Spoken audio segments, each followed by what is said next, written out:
120 दिन में 240 विधानसभा क्षेत्रों में जाएंगे और उसकी शुरुआत जेपी के जन्मभूमि सिताब दियारा से हुई है। जेपी के भूमि से इसलिए क्योंकि आज से करीब 50 साल पहले सबसे पहले बदलाव, व्यवस्था परिवर्तन, संपूर्ण क्रांति जैसे जो शब्द हैं ये जनमानस के बीच में जेपी के द्वारा ही दिया गया। उसके बाद से देश के कई हिस्सों में सत्ता बदली, कई जगहों पर व्यवस्था भी बदली, लेकिन बिहार जहां से इस क्रांति की, इस आंदोलन की, इस नारे की, सोच की शुरुआत हुई वो जहां था वहीं रह गया। 1970 के दशक में भी बिहार देश का सबसे गरीब और पिछड़ा राज्य था और आज करीब 45-50 साल बाद भी देश का सबसे गरीब और पिछड़ा राज्य बिहार ही है। अभी जनता के पास अगले 4-5 महीनों में जब चुनाव होने वाला है तो उनके पास एक बहुत बड़ा अवसर है जेपी के बताए हुए रास्ते पर चल के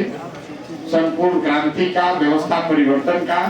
जिसमें एक बार लोग जनसुराज के जो बताए हुए रास्ते हैं, जो जेपी का रास्ता है, ये लोग जाति पाति भूलकर, हिंदू मुसलमान को छोड़कर, मंदिर मस्जिद की लड़ाई से ऊपर उठकर 5 किलो अनाज के लिए नहीं, नाली गली के लिए नहीं,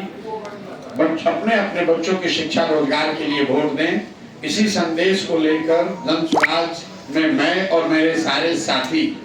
घर घर जा रहे हैं और कोशिश कर रहे हैं कि चुनाव से पहले लोगों को इस बात के लिए संकल्पित कराया जाए कि यहाँ पर के जो भ्रष्ट नेता हैं, जिन्होंने जाति और धर्म के नाम पर बिहार को लूटा है, उनको अलग हटाकर एक नए सशक्त विकल्प के तौर पर जनसुराज के साथियों को वो चुने। अगर वो ठीक लगता है तो उन्हें ये मौका दें, बिहार में व्यवस्था परिवर्तन करें। इसके साथ साथ जनसुराज एक और जो बड़ा अभियान चला रहा है जिसका नाम है बदलाव का हस्ताक्षर, जिसके तहत 1 करोड़ परिवार से बिहार में 3 विषयों पर जनसुराज के साथी जाकर हस्ताक्षर करा रहे हैं। 3 विषय वो हैं जिसको लेकर बिहार के सामाजिक राजनीतिक जीवन में पिछले कई वर्षों से खूब चर्चा हुई है। पहला विषय है जातीय जनगणना। जैसा कि आपको याद होगा, देश में सबसे पहले जातीय जनगणना आज से करीब 2-2.5 साल पहले बिहार में कराया गया और जो लोग अपने आप को सामाजिक न्याय का पुरोधा बताते हैं, उन्होंने ये दावा किया कि जातीय जनगणना होने से समाज के जो वंचित वर्ग हैं उनको फायदा होगा। तो जब जातीय जनगणना का रिपोर्ट आया 2023 को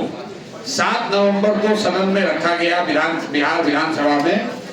उसमें सबसे जो समझने वाली बात निकल के आई कि 30-35 वर्ष सामाजिक न्याय के नाम पर राजनीति करने वालों के सरकार में रहने के बावजूद जो सही मायनों में सामाजिक, आर्थिक और शैक्षणिक तौर पर पिछड़े वर्ग के लोग हैं उनको कोई लाभ नहीं हुआ। एक उसका प्रमाण ये है, एक आंकड़ा आपको दे देता हूं क्योंकि आप लोग भी जातीय जनगणना जब हो रहा था तो रोज सवाल कर रहे थे। जब जनगणना का रिपोर्ट आया तो कोई चर्चा नहीं हो रही है। बिहार में आजादी के 78 साल के बाद सिर्फ 3, उसी जातीय जनगणना रिपोर्ट में लिखा हुआ है कि 3% से कम एससी समाज के, दलित समाज के लोग 12वीं क्लास पास करते हैं। जिस अति पिछड़ा समाज की रोज यहाँ चर्चा होती है, बैठकें होती है, आंदोलन होता है, वोट की बात होती है, 5% से कम अति पिछड़ा समाज के बच्चे ही 12वीं क्लास पास कर रहे हैं और मुसलमानों के बीच ये आंकड़ा 7% से कम है। 7% से कम मुस्लिम समाज के बच्चे ही 12वीं क्लास पास करते हैं। मैं ये सिर्फ आंकड़ा इसलिए दे रहा हूं कि जब